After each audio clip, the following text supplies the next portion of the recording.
Hello दोस्तों, नमस्कार। आपका कृष्णा क्लासेस प्लेटफॉर्म पे मैं गौरव शर्मा आपका हार्दिक अभिनंदन करता हूँ। आज दोस्तों हम चर्चा करेंगे यूनाइटेड नेशन के बारे में, जो आप आए दिनों इसे सुर्खियों में सुनते होंगे। ये काफ़ी महत्वपूर्ण ऑर्गेनाइजेशन है आपके एग्ज़ाम पॉइंट ऑफ व्यू से। चाहे ग्रुप डी का एग्ज़ाम हो, चाहे यूपीएससी का, सभी आपकी परीक्षाओं के लिए काफ़ी महत्वपूर्ण टॉपिक है। तो आइए इसके और चर्चा करते हैं। सबसे पहले दोस्तों, यूनाइटेड नेशन जो ये शब्द है, ये फ्रैंकलिन रूजवेल्ट ने गढ़ा था, जो कि 1945 के टाइम आपके यूएसए के राष्ट्रपति थे। उन्होंने सबसे पहले यूनाइटेड नेशन शब्द दिया था। दोस्तों, यूनाइटेड नेशन से पहले हमें यूनाइटेड नेशन टर्म के बारे में समझना होगा। सबसे पहले होता है आपका यूनाइटेड नेशन बन मिला होता है दो शब्दों से, यूनाइटेड और नेशन। नेशन होता है एक राष्ट्र, पूरे जो कंट्री है आपके, जैसे इंडिया, ऑस्ट्रेलिया, कई कंट्री है, वो नेशन है। तो यूनाइटेड करना, सभी कंट्री को एक साथ रखना, यूनाइटेड करके रखना। जो ये यूनाइटेड नेशन का गठन हुआ था, ये सेकेंड वर्ल्ड वॉर के बाद हुआ था। उससे पहले आपका लीग ऑफ नेशन था, जो कि आपका जो फर्स्ट वर्ल्ड वॉर हुआ था उसके बाद बनाया गया था। ट्रीटी ऑफ वर्सलाइज साइन की गई थी आपकी एक्सिस और अलाइड पावर के बीच में। उसके बाद आपका लीग ऑफ नेशन बनाया गया था। उसका जो मुख्य उद्देश्य था वो आपका वैश्विक मंच, वैश्विक जो स्तर पर शांति स्थापित करनी थी और वर्ल्ड वॉर 2 को रोकना था, कि ऐसा कोई, जैसा वर्ल्ड वॉर 1 हुआ था, आगे कोई ऐसा चल के वर्ल्ड वॉर 2 नहीं हो।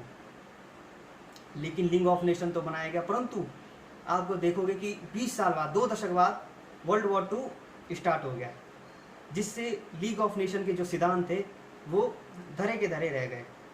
उसके बाद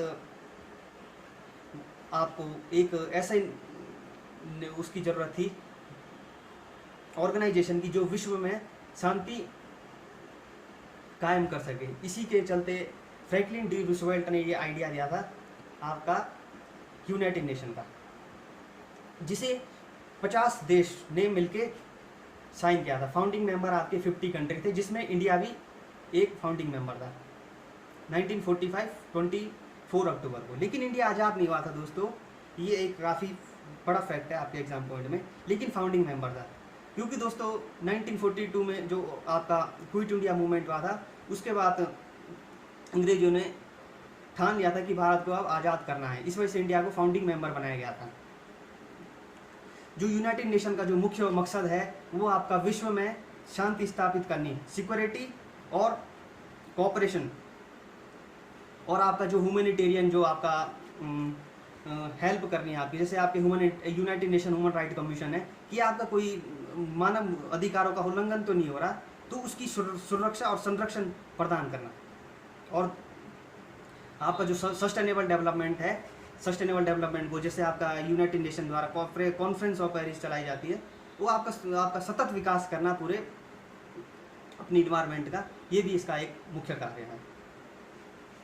हमने अभी पढ़ा आपके यूनाइटेड नेशन के बारे में, और इसके क्या क्या आपके कार्य थे। इंटरनेशनल पीस इस्टेब्लिश करनी और सिक्योरिटी को प्रोटेक्ट करना, ह्यूमन राइट और सस्टेनेबल डेवलपमेंट। और हमने अब दोस्तों इसके में बताया गया है कि यूनाइटेड नेशन आपका 1945 में इस्टेब्लिश किया गया था, 24 अक्टूबर 1945। और 24 अक्टूबर को आपका यूनाइटेड नेशन डे भी बनाया जाता है। अगर आपसे पर्सन पूछेंगे कि कब आपका यूनाइटेड नेशन डे बनाया जाता है, तो 24 अक्टूबर को आपका यूनाइटेड नेशन डे भी बनाया जाता है।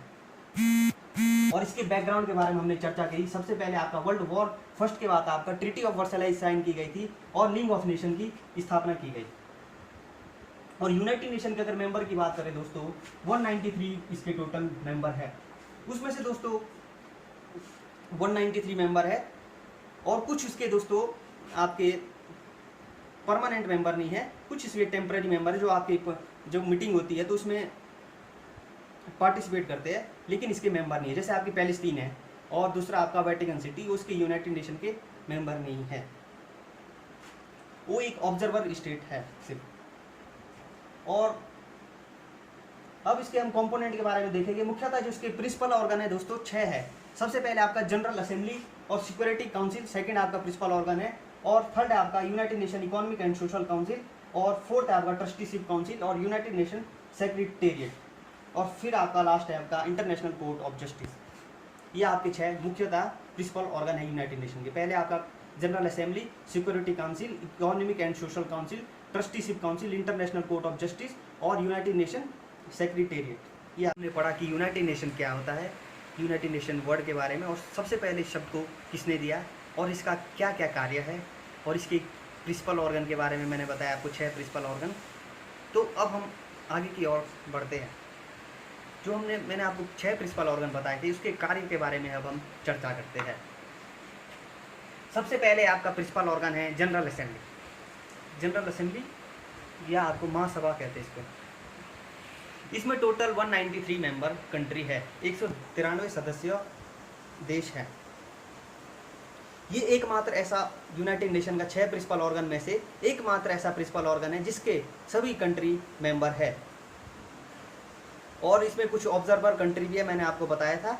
2 ऑब्जर्वर कंट्री इसमें हैं, पैलेस्टीन और वेटिकन सिटी।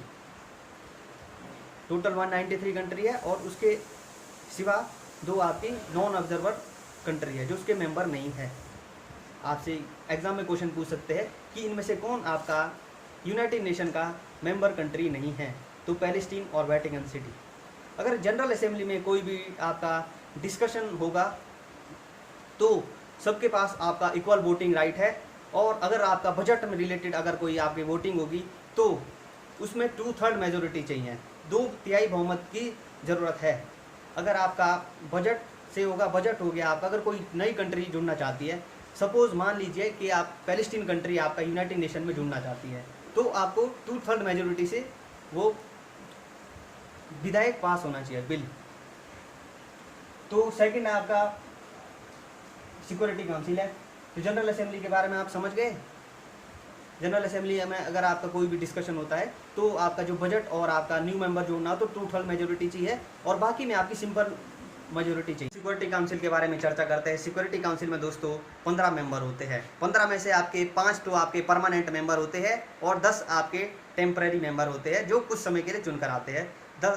इनका जो टेन्यूर होता है वो आपका 2 साल का टेन्यूर होता है। जो 10 मेंबर चुनकर आते हैं दोस्तों, वो 193 जो आपके मेंबर है जनरल असेंबली, उसमें से 5 तो आपके परमानेंट मेंबर है, तो 188 में से चुनकर आते हैं आपके 10 मेंबर। जो 10 मेंबर का जो इलेक्शन होता है वो आपका अल्फ़ाबेटिक वाइज आ जाएंगे, जैसे ए से आपके ले लिए आपके, या बी से अल्फ़ाबेटिक वे में आपके इलेक्ट करके आते हैं। इनमें से आपके 15 मेंबर में से 5 के पास आपके वीटो पावर दी गई है। वीटो पावर होती है दोस्तों, अगर कोई भी विधेयक अगर पास होता है, कोई भी बिल होगा या कोई इशू में अगर वोटिंग हो रही होगी, अगर आपके इन 5 कंट्री कौन सी है आपकी, USA, UK और फ्रांस, रशिया और चाइना। इसको याद करने की टेक्निक आपको क्या है, नॉर्थ अमेरिका से आपका USA है, और यूरोप से आपका फ्रांस, UK और रशिया, और एशिया से आपका चाइना है।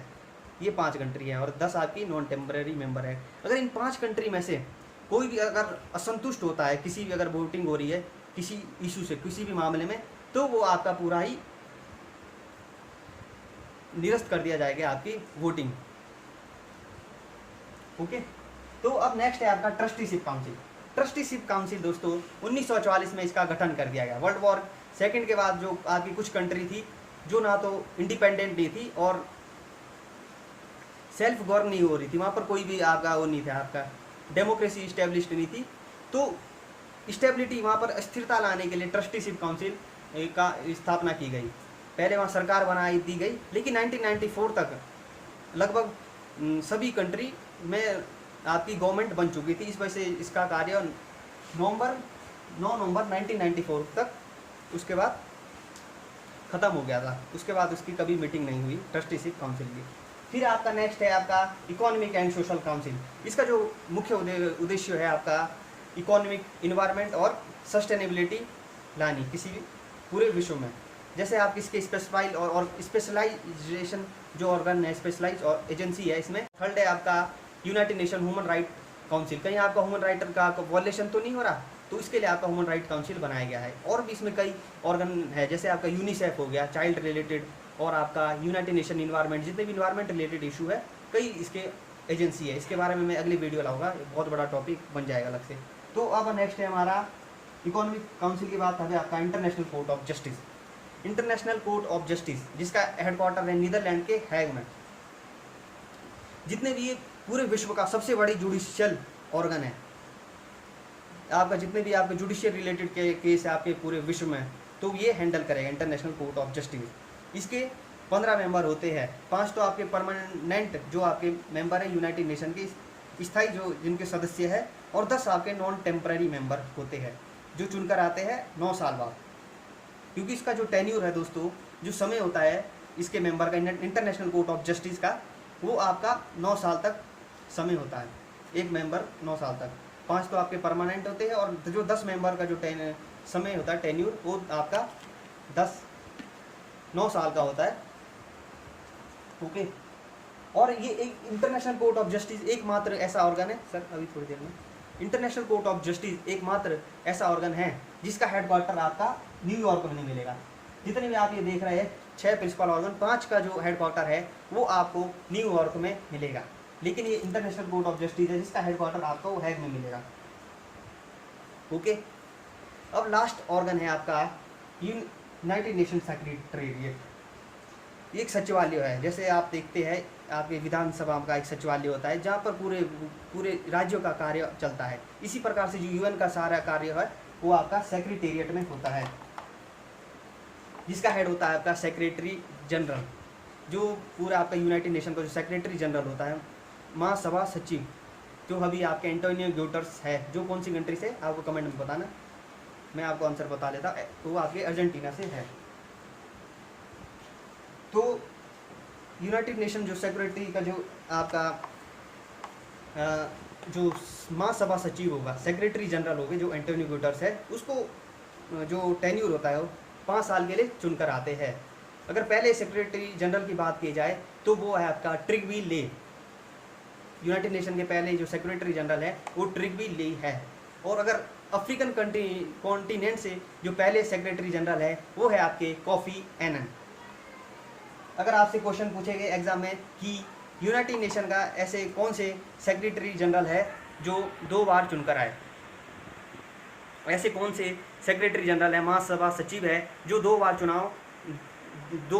चुनाव जीत कर आए, तो दोस्तों सबसे पहले आपको समझना है जो यहाँ के सेक्रेटरी जनरल होते हैं वो दोबारा एलिजिबल है री इलेक्शन के लिए, दोबारा बन सकते हैं इसके सेक्रेटरी जनरल। जो दोस्तों 2 अभी तक सिर्फ 2 ही ऐसे सेक्रेटरी जनरल है जो 2 बार चुनाव जीते। सबसे पहले आपके अफ्रीका के कोफी एनन और दूसरे आपके बैन की मून। ओके दोस्तों, तो जो इसका दोस्तों सेक्रेटेरिएट होता है, जो इसका सेक्रेटरी जनरल होता है, इसका जो सुझाव होता है, रिकमेंडेशन जो देता है, वो आपका सिक्योरिटी काउंसिल रिकमेंडेशन देगा कि इसको आपने चुनना है। जो सेक्रेटेरिएट जो जनरल होता है उसको जो रिकमेंडेशन होता है, उसका जो महासभा सचिव का जो रिकमेंडेशन देता है वो आपका यूनाइटेड नेशन सिक्योरिटी काउंसिल देती है। ओके, तो दोस्तों उम्मीद करता हूँ आप सभी कॉन्सेप्ट से क्लियर हो चुके हैं। तो आप चाहते हैं कि आगे भी ऐसी वीडियो बनाएं, तो आप अपना आशीर्वाद हम पे बनाए रखें। आप सभी का बहुत बहुत धन्यवाद।